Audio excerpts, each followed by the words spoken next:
now. It can never. Looks like it dropped off. It's been hours and hours and hours dicking with this. All right, I just restarted. Simulator. Thank you. Just trying to get back because I've done so much G1000 stuff. We're good. Thanks, Steve. I need to get back familiar with this again. Okay, sounds good. All right, so yeah, today Kevin asked me to go over a few things with the GNS units. It's primarily what we have in our airplanes.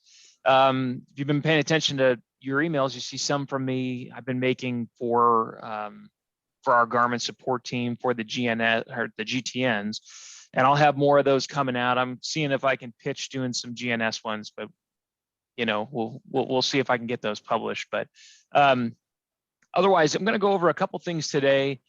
There's a number of things with the GNS that I think a lot of folks don't really know about, and they can enhance our flight safety. Now, no matter what, at the end of the day, use your POH flight plan on the ground, right? So your flight planning should happen on the ground. This is something that's nice for you, especially if you're en route and you get a deviation, or you know, something comes up and you say, I need to go this way for some reason. I want to make sure that I'm going to be good to go, or just do a double check on your flight planning. Right, this is a way for you to, you know, lick your finger, put it up in the air, and kind of figure out which way the wind's blowing. But the so always rely on your flight planning on the ground. However, there are some functions that could be helpful. So first off, if you guys can all see my screen here, this is our GNS simulator. This is available to you for free from the Garmin website if you want to use this. It'll only work on a PC, but it could be something nice for you to just practice, because this is going to operate exactly the same way the GNS will. This one, software version's a little bit older than some of the more current ones, but all of the structure and the logic works exactly the same way. So the first thing is, we see here we're on our nav page grouping. We're going to go ahead and jump over to our auxiliary group. So we'll use the outer knob, the thick knob on the right-hand side, and go over to the aux page. Then we're going to press the inside of the dual concentric knob, and that's going to present us with this cursor. So we'll see that we've got a number of options. We actually have 4 pages of auxiliary. The first page, though, is our flight planning. So we'll have our fuel planning, which gives us the opportunity to be able to figure out how much fuel we would have on board with a given burn and a given ground speed, as well as our trip planning, which is nice for, you know, distances, so on. Density, altitude, our true airspeed, and winds. This is essentially just a digital E6B. So none of our GNS units have an input from outside air temperature like a GTP 59. So we'll have no inputs for actual temperatures here, but you can manually input them and get the same information. And then our scheduler. So before I get into some of the other functions here with the scheduler, you will see on some of these other airplanes, Josh and I were talking about it, I'm going to be jumping in and adding on some of these little reminders on our GNS units that are like check EIS every 15 to 30 minutes. Just as a reminder, every time that you're, as you're flying, you want to be consistently checking your engine instruments, but we can be using this scheduler just like we do in the Archer to remind us to switch fuel tanks. This could be something that we use as well for just regular reminders, things we don't want to forget. So we come over here to fuel planning. We'll go ahead and hit the enter key. So remember, if you hit this cursor key, pretty much the only thing you're going to do is pop up and pop down the ability to control the screen. So if you press it, and then pretty much any other function, it's going to back you out, especially if you're in a direct to. So here we go for our fuel planning. We've got present position to Denver. So I've got a flight plan in our flight plan here, just OJC to Denver, as we can see from the map page. Let's just do a quick double check. It won't let me back out any farther than that. But let's do a quick double check on our fuel planning. We might be not even having the engine started, or we just fired it up. We're waiting for it to warm up. Let's take a look. Let's say we hypothesize, well, I'm going to fly the 182 from here to Denver, and it's going to take me, 2.5 hours, and I think I'm going to burn 5 gallons of gas. Well, we might find that we were wrong on that assumption. So let's go ahead and use our flight planning to determine, to do our double check. So we come over here. If we wanted to go from point to point, present position, we can actually pull directly from the flight plan. So if we click the menu key, you see it says flight plan ? Just hit the enter key. Now, this is pulling all of the information directly from the flight plan. So if you had something more complicated than OJC to Denver, if you had OJC to Dodge City to some other place to some other place to Denver, it'll pull this entire flight plan over so that everything, including deviations that are well out of a way, point to point direct to, are pulled up here as part of the consideration. And actually, I only have the one flight plan in, but if you had multiple saved, you can do the same thing. Just turn this over and make your selection. So flight plan leg. Okay, now the rest of this information is what we're going to have to format to make sure that the computer's got the right information. So everything in the top is what we select, and everything in the bottom is what the computer is automatically calculating. So FOB, fuel on board. So let's say we've got 62 gallons. All I got to do is turn one of the knobs in either direction. And then I have this cursor option to come through, and I'm going to say 60 gallons on board, enter. It goes to the next one. We're in the 182. We said we were planning on 12.5 gallons an hour. And then our given ground speed.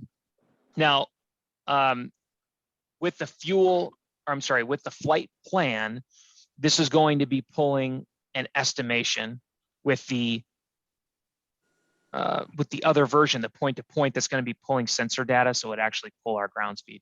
So let's just go ahead and put this in. We're assuming we're going to have a ground speed of 120 knots. Okay, here we go. So 48.6 gallons of fuel required. Oh man, we were a little bit off. Well, we're going to use a little bit more than the 5 that we were expecting. So let's take a look here.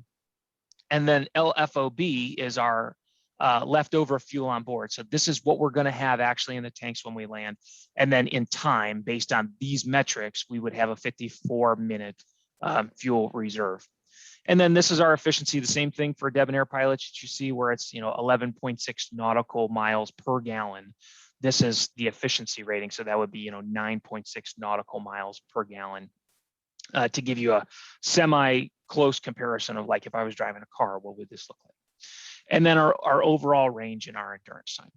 And so you can really kind of use this to get a good double check on your flight planning. Or if while you're in the air, if you've got some major changes that come up, you can use this to make sure that you're not going to put yourself in a bad way. I'm going to go ahead and click the clear key, or I'm going to hit the cursor button and come out. We also have trip planning. This one's pretty self-explanatory in the same way. Everything up here in the first field is going to be user configurable data, and the second is what the computer is spitting out at you. And same thing, menu, point to point. Now let's say we were flying around and we need to make a deviation. We say from our present position, I actually need to go to, I don't know, to Topeka, right? So come over here, do the same thing, turn the outer knob, K, TOP.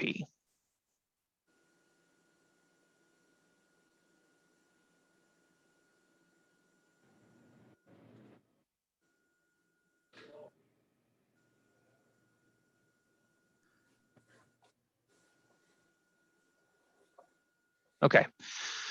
And our departure time, let's say that was local. You can see LCL, that's for local, and the date, and our ground speed. Okay, there we go. Now it's calculating. So this is what it would be: our desired track, our distance, estimated time and route, and our altitudes. And so, or I'm sorry, our estimated time of arrival in local. So if we want to change any of these fields, the same thing, menu to flight plan, and then this is going to pull over the same exact way. A couple other major flight planning features to enhance your safety. If you take a look over here, like I said, this is E6B. So all of these you would just need to pull directly from sensor data that you're getting from the units itself. So indicated altitude,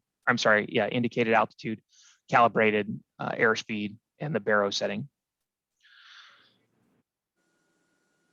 And then the rest of these here, checklists, flight timers, all of this is nice to have. If you ever thought, well, how do I actually do a rain prediction? You don't need to do a rain prediction with a WAS unit because the WAS is inherently meets the rain certifications. But if you wanted to, you are the rain checks, you could go ahead and do it right from here, and it would run the predictions.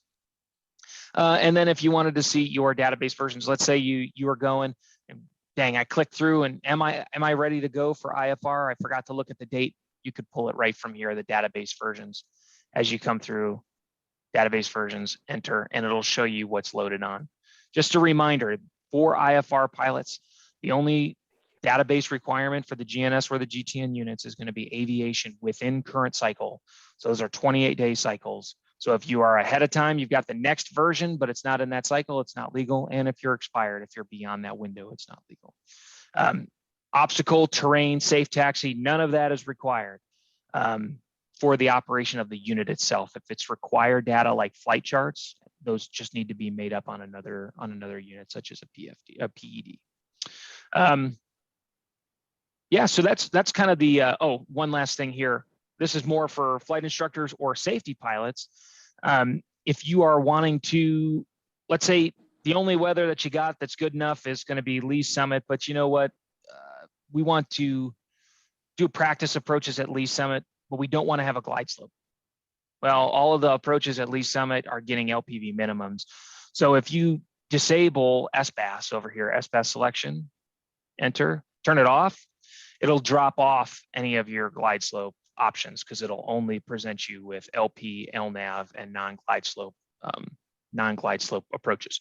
That being said, be considerate to your next club member. I doubt that anyone's going to use this, but it is good for safety pilots or flight instructors. Just make sure you turn it back on because you don't really have a good indication of whether or not it was turned off until you come up to a final approach fix and you're not getting LPV enunciations. So if you're in real conditions, you want LPV, you would essentially have to go missed, get vectored back around, change SBAS and reload the approach because you'd be within 2 to 15 nautical miles of the final approach fix. So it wouldn't be able to re-verify its minimums. So I hope this was helpful. Does anybody have any questions on the GNS flight planning, specifically fuel and trip planning options?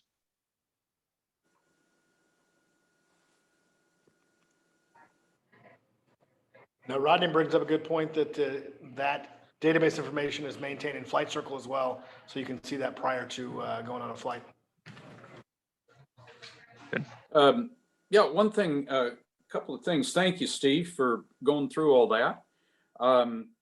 Another thing that perhaps we should add to the checklist, but in the airplane, when you reach the checklist item that says flight instruments, check the GPS, make sure you know how to choose whether you're north up or track up. Yeah, I can do that right Pilots here. have different preferences, and if you're used to flying, say, track up, and the last person flew it north up, then you could get pretty confused. So I think it would be a good idea if you're, for everyone just to become familiar with going to the menu. It's just the menu option, and then set up map. If you're looking at my page, I'm doing it right along with you, Kevin. Okay, so it'd be menu setup, and then you choose, like right now it's north up, and you can choose track up. And I guess there's two philosophies. If you have a chart on your lap, a paper chart, or even a ForeFlight, say, if all of that's going to be north aligned, and so maybe you want your moving map on the control panel in the cockpit to be north aligned. I'm kind of a track aligned person because all the instruments, at least in my imagination, they're all track aligned, like the HSI and so on. So, but there are people that prefer one over the other. So just make sure it's set the way you want it. The other thing in the Debonair, the fuel flow is actually done, and that's a different unit, but you don't have to estimate your fuel flow. It's actually measuring it.